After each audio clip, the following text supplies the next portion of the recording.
सिर्फ भाजपा के नेता नहीं है, आप भारत के गृह मंत्री हैं, तो ये भाजपा वालों को आदरणीय अमित शाह जी को याद करा देना चाहिए। पहले तो जवाब दे सम्राट चौधरी जी कि सम्राट चौधरी जी के प्रधानमंत्री आए थे गांधी मैदान और बोल के गए थे कि हमारी अगर सरकार बनेगी तो हम बिहार को विशेष राज्य का दर्जा देंगे। कोई हक नहीं बनता है कि वो इन मुद्दों पे कम से कम बात कर सके, क्योंकि ऐसे भी हमारे भारतीय समाज में परंपरा रही है कि बेटी सबकी होती है। और तब भारत की बेटियां जब अपमानित हो रही थी, मात्र 7 रेस कोर्स से ½ किलोमीटर पे जंतर मंतर है, मगर भारत के गृह मंत्री और प्रधानमंत्री के कान में आवाज नहीं गई, इतना सत्ता के मद में वो चूड़ है।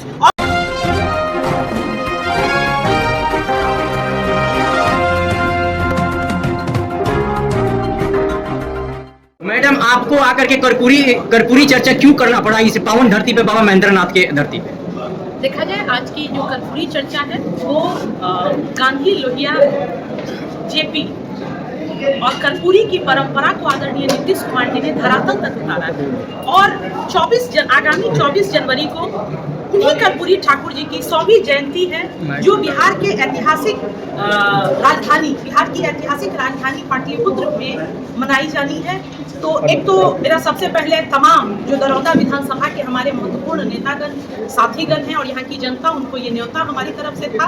और इसके साथ जो केंद्र की सरकार लगातार समाज में सांप्रदायिकता का भाव और वैमनस्यता का भाव को लगातार सुलगा रही है, बढ़ा रही है, उसके लिए ये माननीय नीतीश कुमार जी की तरफ से एक मैसेज हमारे यहाँ उपस्थित होकर था कि हमें उन चीजों से बचना है, चाहे लोग जितनी भी भड़काने की कोशिश करें। जो हमारे गंगा जमुना की तहजीब है हजारों वर्षों की, उस परंपरा को कायम रखना है और वैसे लोगों के बहकावे में हमें नहीं आना। यहाँ पे जदयू के कार्यकर्ता समेत आम से खास लोग आए हुए थे, उनको इस चर्चा में क्या आप लोगों ने टिप्स दिया? देखा जाए, कर्पूरी जी स्वयं में एक व्यक्तित्व है, टिप्स देने जैसी चीज नहीं है। और कर्पूरी जी वह व्यक्ति हैं जिसने मैट्रिक की परीक्षा से अंग्रेजी की अनिवार्यता को हटाया, और वो अंग्रेजी की अनिवार्यता का हटना प्रथम सोपान था आम लोगों का शिक्षा में प्रवेश का।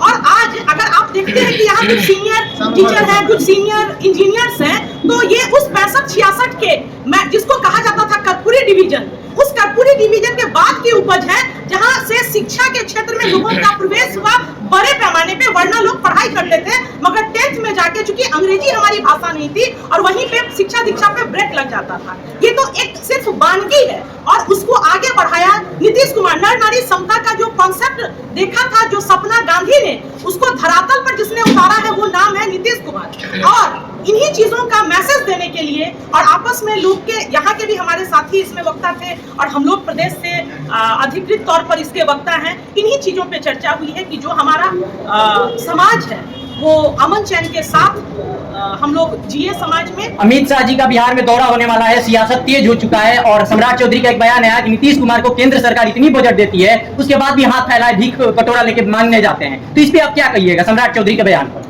देखिए, सम्राट चौधरी जी का ये बयान जो आपने पत्रकार महोदय कहा, ये बयान ही अपने आप में दंभ का प्रतीक है। उन्होंने कहा कि वो भीख मांगता है। ये जानकारी होनी चाहिए कि केंद्र सरकार पर समान रूप से कश्मीर से लेके कन्याकुमारी और द्वारिका से लेके आसाम वालों तक का बराबरी का हक है। और कोई भी सरकार, वो भाजपा संगठन के लोग हैं, केंद्र पे जो सरकार है उसके तरफ से आवंटन प्रत्येक राज्य को होता है, और उसी के तहत आवंटित हिस्से की हम मांग करते हैं। और पहले तो जवाब दे सम्राट चौधरी जी कि सम्राट चौधरी जी के प्रधानमंत्री आए थे गांधी मैदान और बोल के गए थे कि हमारी अगर सरकार बनेगी तो हम बिहार को विशेष राज्य का दर्जा देंगे। बगल में मुजफ्फरपुर है, पताही का नागरिक उड्डयन हवाई अड्डा 2020 में नरेंद्र मोदी जी घोषणा करके गए थे कि यहाँ 4 साल के अंदर हवाई अड्डा की शुरुआत होगी। अभी 5 अक्टूबर को भारत के सहकारिता सह तथाकथित गृह मंत्री आते हैं बिहार और कह के जाते हैं, उसी पताही हवाई अड्डे पे जाके वो करते हैं। उनको शर्म नहीं आई कि जो भारत का प्रधानमंत्री है महोदय, वह व्यक्ति, और उसने घोषणा किया था कि पताही से आम लोग उड़ान भरेंगे बाहर के लिए, मगर उस हवाई अड्डा पे एक ईंटा नहीं लग सका। अगर आपने अमित शाह जी की चर्चा की है तो इसको भी पूरा कर लें। एक सप्ताह पहले तथाकथित इसी राज्य के व्यक्ति हैं जो केंद्र में मंत्री हैं, उन्होंने कहा कि बिहार के तमाम मदरसों को बंद कर दिया जाना चाहिए। मैं एक चीज कहना चाहूंगी कि बिहार के मदरसे हो या संस्कृत स्कूलों, इन मदरसों और संस्कृत स्कूलों ने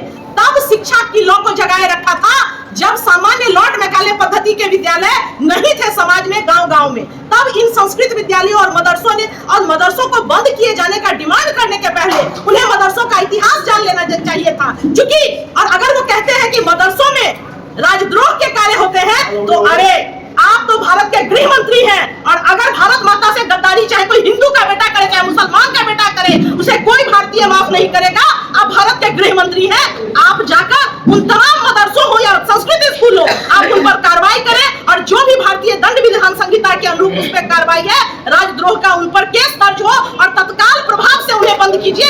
आप भारत के गृह मंत्री होकर बिहार सरकार से आप गिड़गिड़ा रहे हैं कि मदरसों को बंद किया जाए। अरे महोदय, भारत के गृह मंत्री हैं और आंतरिक सुरक्षा आपका विषय है। आप भूल जाते हैं कि आप सिर्फ भाजपा के नेता नहीं हैं, आप भारत के गृह मंत्री हैं। तो ये भाजपा वालों को आदरणीय अमित शाह जी को याद करा देना चाहिए। अमित शाह जी के दौरे से दो पार्टियां महागठबंधन की जो बनी है आप लोग की इंडिया अलायंस, उसमें से हेमंत सोरेन जो झारखंड के मुख्यमंत्री हैं, बंगाल की मुख्यमंत्री है ममता बनर्जी जी, इन लोगों ने इसे अमित शाह जी के दौरे से दूरी बना लिया है। तो आप इस पे क्या कहिएगा इंडिया गठबंधन से? मैं देखा जाए, मुझे जितनी जानकारी है कि आज पूर्वोत्तर राज्य परिषद की एक बैठक में शामिल होने के लिए जो प्रोटोकॉल है उसके अनुरूप आदरणीय अमित शाह जी आ रहे हैं बिहार, और उसके चूंकि अध्यक्षता भी करनी है अमित शाह जी को।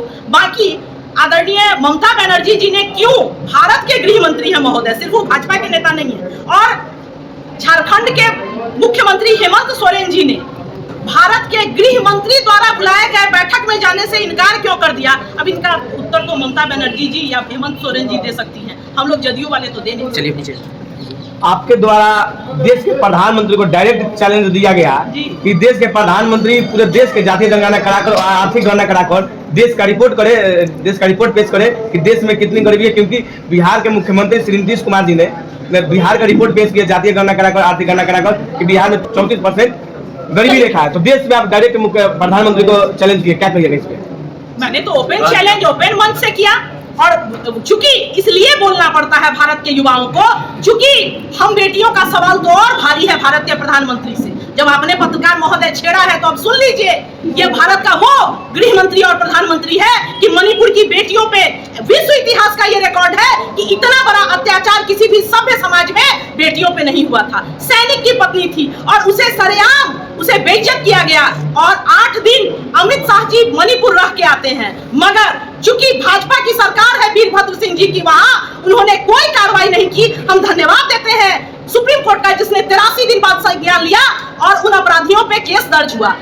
नरेंद्र मोदी जी कम से कम बेटियों के मामले में, चाहे वो स्वर्ण पदक विजेता बेटियों का मामला हो, जंतर मंतर का, या फिर मणिपुर की बेटियों का, अमित शाह जी और नरेंद्र मोदी जी का तो कोई हक नहीं बनता है कि वो इन मुद्दों पे कम से कम बात कर सके। क्योंकि ऐसे भी हमारे भारतीय समाज में परंपरा रही है कि बेटी सबकी होती है, और तब भारत की बेटियां जब अपमानित हो रही थी, मात्र 7 रेस कोर्स से ½ किलोमीटर पे जंतर मंतर है, मगर भारत के गृह मंत्री और प्रधानमंत्री के कान में आवाज नहीं गई, इतना सत्ता के मद में वो चूड़ है।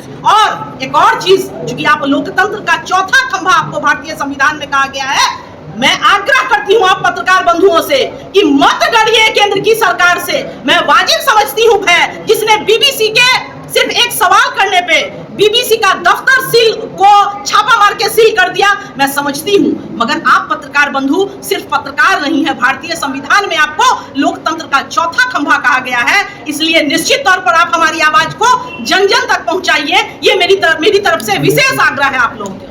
सर, राज्य का दर्जा महागठबंधन में ही जाने के बाद इतना तेजी से क्यों उठाया जाता है, जबकि बीजेपी सरकार में रहते हुए इतना तेजी से मुद्दा नहीं उठाया गया था? बीजेपी सरकार में रहते हुए, उनके साथ गठबंधन रहते हुए आपने सुना होगा कि यही सिवान की सांसद लोकसभा में उठाई थी कि हमें विशेष राज्य का दर्जा चाहिए। कब दीजिएगा? तो उस समय गठबंधन ही था। आप लोग सही जानकारी रखिए, हम लोग कल भी उठाते थे, आज भी उठाए हैं, कल भी उठाएंगे, जब तक मिल नहीं जाएगा तब तक उठाते हैं। अभी उसके लिए 14 तारीख को आप लोग का दौरा है सिवान में भी? हाँ, सिवान में 14 तारीख को, इसी 14 को बिहार के युवा के प्रदेश अध्यक्ष नीतीश पटेल जी के नेतृत्व में, यहाँ सिवान जिला के युवा के अध्यक्ष हैं सोहन राम जी, उनके नेतृत्व में पद यात्रा है। उसमें सभी युवाओं से आह्वान करेंगे कि आपका जो भविष्य बनाया है और आपके भविष्य के बारे में जो सोचता है, आपके भविष्य को सिक्योर करता है, सेफ करता है, उसके साथ चल करके और भारतवर्ष के युवाओं को भविष्य को सिक्योर करिए, युवाओं को भविष्य को संवारिए, आगे बढ़ करके साथ दीजिए। नीतीश पटेल जी आ रहे हैं, आप भी चलिए।